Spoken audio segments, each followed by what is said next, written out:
मोदी से पहले बीजेपी को यूथ वोट कम मिलते थे। 1999 के चुनाव में बीजेपी को 26% यूथ वोट मिले थे। जब वाजपेयी चुनाव लड़ रहे थे, उस चुनाव में कांग्रेस को भी 26% यूथ वोट मिले थे। 2004 के चुनाव में बीजेपी का यूथ वोट शेयर 2% घटकर 24% रह गया। कांग्रेस का यूथ वोट भी 1% घटा, लेकिन वो 25% पर बीजेपी से 1% ज्यादा रहा। तब मनमोहन सिंह प्रधानमंत्री बने। 2009 के चुनाव में बीजेपी को 22% और कांग्रेस को 27% यूथ वोट मिले। 2009 में मनमोहन सिंह ही रिपीट हुए। 2014 के चुनाव में जैसे ही बीजेपी की कमान नरेंद्र मोदी के हाथ में आई, बीजेपी का वोट शेयर 22% से एकदम बढ़कर 36% हो गया। 14 के चुनाव में कांग्रेस की कमान राहुल गांधी के हाथों में थी। राहुल की कांग्रेस का यूथ वोट शेयर 10% घटकर 27% से 17% रह गया। 2014 से 2024 तक मोदी यंग वोटर्स के बीच अपनी पॉपुलैरिटी को 36% से 39% ले गए। इन 10 सालों में राहुल गांधी यंग वोटर्स के बीच अपनी पॉपुलैरिटी 17% से 21% तक ले गए। नरेंद्र मोदी फर्श से अर्श तक पहुंचने वाले नेता हैं। वो मौके को पहचानते हैं, आपदा में भी अवसर बनाते हैं। जंतर मंतर पर जीत सेलिब्रेट कर रहे इन यूथ को देखिए और 2017 का गुजरात चुनाव याद कीजिए। एक समय था जब गुजरात के 3 युवा नेता हार्दिक पटेल, अल्पेश ठाकोर और जिग्नेश मेवानी नरेंद्र मोदी के विरोध में खड़े थे। 2017 के चुनाव में तीनों कांग्रेस में थे। आज हार्दिक पटेल बीजेपी में हैं, अल्पेश ठाकोर भी बीजेपी में हैं। अकेले जिग्नेश मेवानी मोदी विरोधी खेमे में बच गए हैं।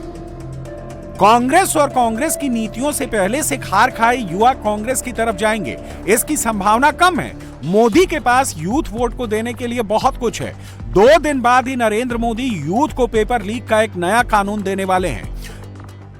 बिल का ड्राफ्ट रेडी हो चुका है, कैबिनेट ने मुहर लगा दी है। अब इसे संसद में पेश किया जाएगा। राहुल गांधी, अखिलेश यादव, अरविंद केजरीवाल, ममता बनर्जी, उद्धव ठाकरे अगर मंडे को भी संसद में हंगामा करेंगे तो यूथ भी समझ जाएंगे कि उनके साथ कौन और उनके खिलाफ कौन है। धर्मेंद्र प्रधान को अल्टीमेटली इस्तीफा देना पड़ा। ये पूरी डेमोक्रेसी की बहुत बड़ी जीत है।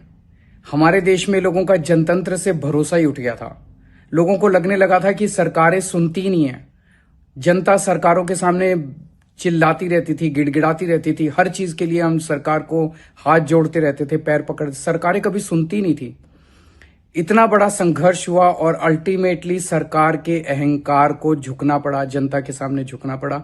ये बहुत बड़ी जीत है, पूरे जनतंत्र की जीत है, डेमोक्रेसी की जीत है।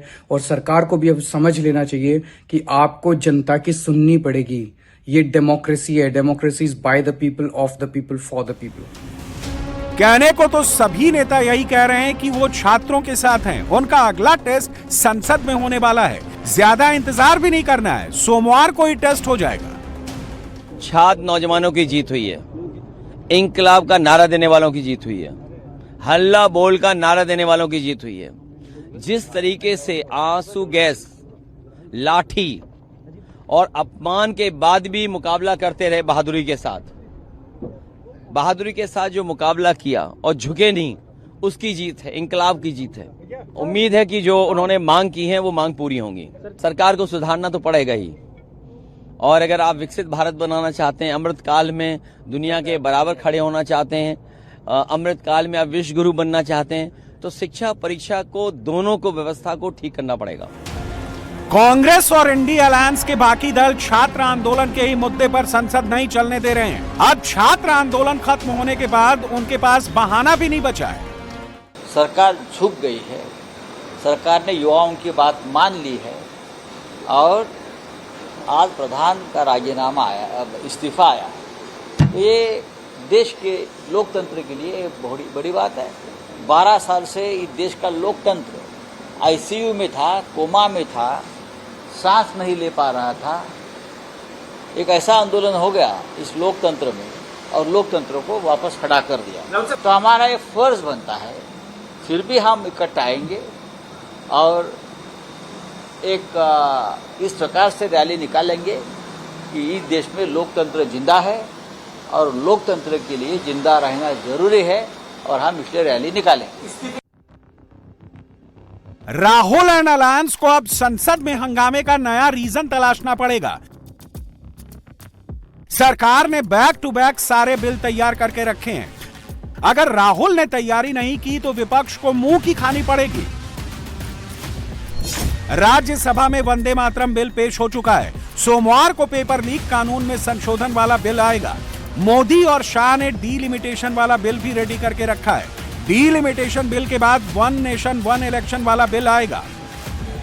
यूथ वोटर्स की बॉल अब मोदी के कोर्ट में है।